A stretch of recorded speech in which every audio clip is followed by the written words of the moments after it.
How to load the string into a Ryobi SS30. The Ryobi SS30 is powered by a 2-cycle gasoline engine.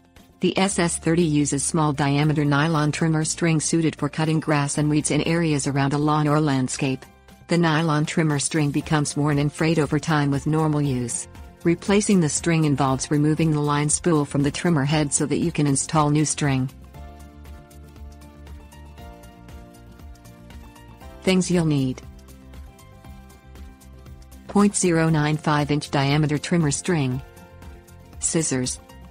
Remove the spark plug wire from the spark plug on the SS30 engine to prevent accidental starting while replacing the trimmer string. Grasp the trimmer head with one hand and the spool with the other. Turn the spool clockwise and pull straight out to free the spool from the trimmer head. Hold the spring on the back of the spool in place and note how it is positioned on the spool. Remove any old trimmer string from the spool and discard it.